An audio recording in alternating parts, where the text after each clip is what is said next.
Bonsoir à tous. Alors, je vais faire une vidéo qui compare un peu les performances de la Model Y et de la Model 3. Et là, on voit bien qu'en fait, la différence ne se fait quasiment qu'au départ, hein. On voit que la Model 3 Performance démarre plus fort, mais qu'après, en fait, c'est vraiment kiff-kiff en termes d'accélération après quelques centaines de mètres. Et on va le revoir ici une deuxième fois, et ce qui explique aussi à peu près la demi-seconde de différence à la fin, au quart de mile. Ça me fait penser un peu à la différence qu'il y avait à une époque entre la long range et la Model 3 Performance, où la différence faisait vraiment au départ arrêter au départ lors des premières centaines de mètres, et après en termes de reprise ou d'accélération à 60 ou 100 km/h, c'était vraiment similaire. Et c'est ce qu'on voit ici aussi, hein, c'est que en termes d'accélération, la différence se fait au départ. Et vous voyez, il y a à peu près 4 dixièmes de seconde de différence sur un quart de mile. Donc c'est vraiment au départ que la différence se fait. Donc d'après la vidéo là, et je suis plutôt d'accord avec Brian de II Tesla. C'est probablement une affaire de programmation en fait pour laisser un peu de encore une supériorité en termes de performance à la Model 3 Performance par rapport à la Model Y, car honnêtement au démarrage, alors le poids est peut-être un peu supérieur, mais je pense qu'il pourrait remédier à ce petit décalage en termes d'accélération. Bon, en tout cas, ça marche quand même très fort, quoi, hein. Et l'autre info que j'ai trouvé, que je trouve aussi intéressante et qu'on m'avait aussi relié sur ma chaîne dans les commentaires, c'est qu'effectivement, si vous diminuez la taille des jantes, hein, 18 pouces, alors évidemment le flanc du pneu augmente, mais si vous passez à 18 pouces au lieu de 21 pouces, bah, ça fait aussi quand même une sacrée différence en termes d'accélération, notamment de 0 à 60 miles, puisque on gagne quelques dixièmes de seconde, hein, du 0 à 60 miles en passant de 21 pouces déjà à 19 pouces. Et bon, entre 19 pouces et 18 pouces, là, la différence est moins marquée, nettement moins marquée. Mais ce que vous pouvez voir sur cette prise d'écran ici, vous voyez, on passe quand même de 3,7 secondes à 3,4 secondes en passant des 21 pouces à 18 pouces, donc c'est intéressant. Et vous verrez dans la vidéo juste après qu'il y en a qui manquent pas d'imagination, qui a aussi testé de comparer la consommation d'une Model Y Performance avec des 18 pouces par rapport à des 21 pouces. Alors ça reste à confirmer, mais a priori, ça joue aussi sur la consommation, hein. Alors, j'ai pas exactement l'explication parce qu'en théorie, la circonférence du pneu doit être vraiment similaire entre la 21 et 18 pouces puisque la taille du flanc augmente.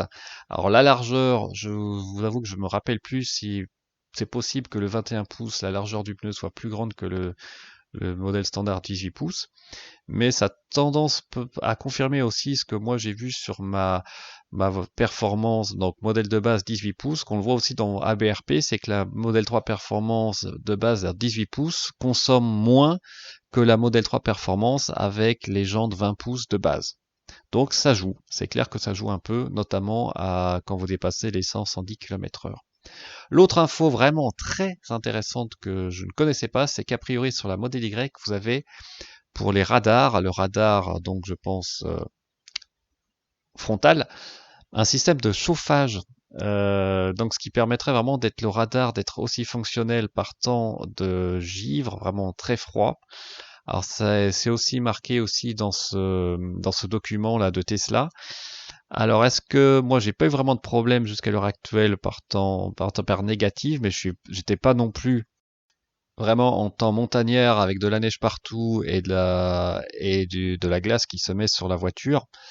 Mais en tout cas, c'est une info intéressante, c'est-à-dire que la voiture est quand même un peu plus polyvalente pardon, que la Model 3, et aussi notamment avec cette fameuse pompe à chaleur, hein, qui va vraiment peut faire vraiment une différence en termes de consommation l'hiver. Alors j'ai vu à droite à gauche qu'on pourrait gagner peut-être quand même 20-25% en rendement. Ça ne veut pas dire qu'on va consommer 25% de moins avec la Model Y par rapport à la Model 3 par exemple en plein hiver à 0 degré, mais ça va vraiment être intéressant de voir la différence sur un long trajet en hiver entre une Model 3 et une Model Y, vu que évidemment le coefficient de performance d'une pompe à chaleur est nettement meilleur qu'une résistance chauffante.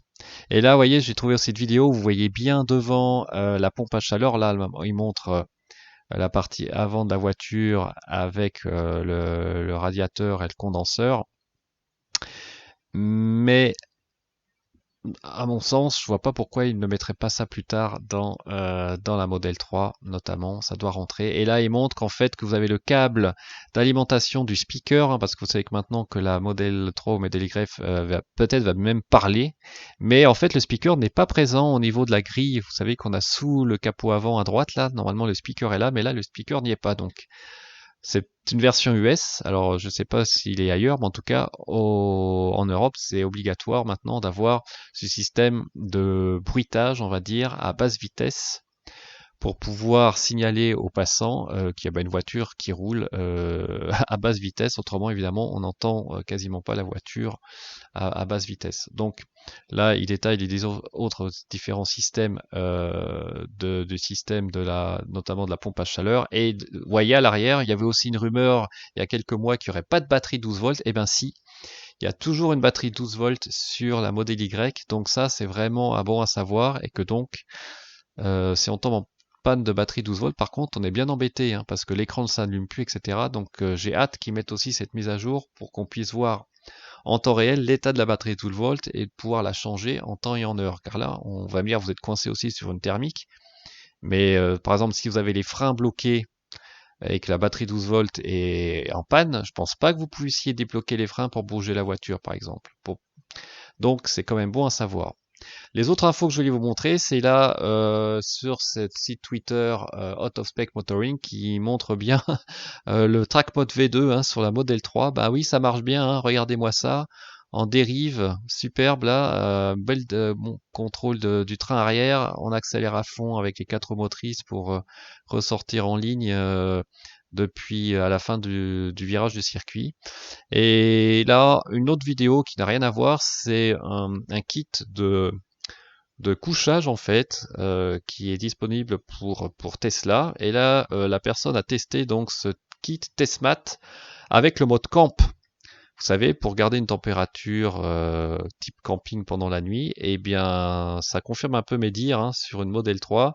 Il a perdu quand même à plus de 30% en une nuit. Alors je ne sais pas quelle est la température extérieure, mais il a quand même perdu 30% avec le mode camp.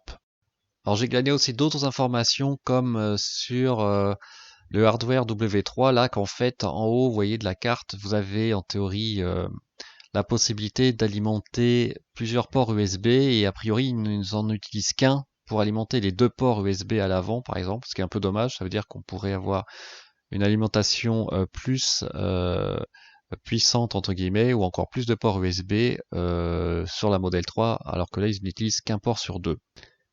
Alors l'autre info que je voulais commencer à discuter avec vous, c'est TeslaFi. Alors, je pense que beaucoup d'entre vous connaissent déjà ce logiciel, hein, que j'ai pas trouvé d'application sur Android par contre, mais c'est sur donc par site web où vous rentrez vos données Tesla d'identifiant mot de passe. Où vous pouvez aussi passer par un token. Et après, vous avez accès à beaucoup d'informations de la voiture, donc c'est vraiment intéressant. Alors attention, TeslaFi a priori génère un token et à partir de ce token, vous pouvez décider ou pas aussi de donner accès à TeslaFi au mode de contrôle, au contrôle de la voiture, donc tout ce qui est ouverture des portes, charge, etc. Mais ça, c'est vous qui décidez. Alors c'est très facile hein, pour se loguer. Alors la seule frustration que j'ai, c'est que pendant 15 jours c'est gratuit, après ça coûte $50, mais comme je peux pas me déplacer puisqu'on est en confinement, pour tester, moi ce qui m'intéressait c'était l'état de la batterie, je pense que je vais être un peu coincé. Donc je ferai sûrement une vidéo en temps et en heure quand on pourra enfin recirculer et voir un peu ce que ça donne. Alors il y a beaucoup d'informations hein, avec ce logiciel, entre guillemets. Déjà vous pouvez voir les dernières versions installées sur des voitures n'importe où dans le monde qui ont le lien avec Tesla Fi. Donc là, vous voyez qu'aux États-Unis, vous avez des Model 3 ou des Model S qui ont la version 2020.8 notamment, mais j'ai aussi trouvé d'autres cas où il y avait la 2020.12. Et ça, c'est le menu principal. Vous voyez, là, j'avais essayé une charge en haut, on voit en vert, pendant 35 minutes, et on voit la quantité d'énergie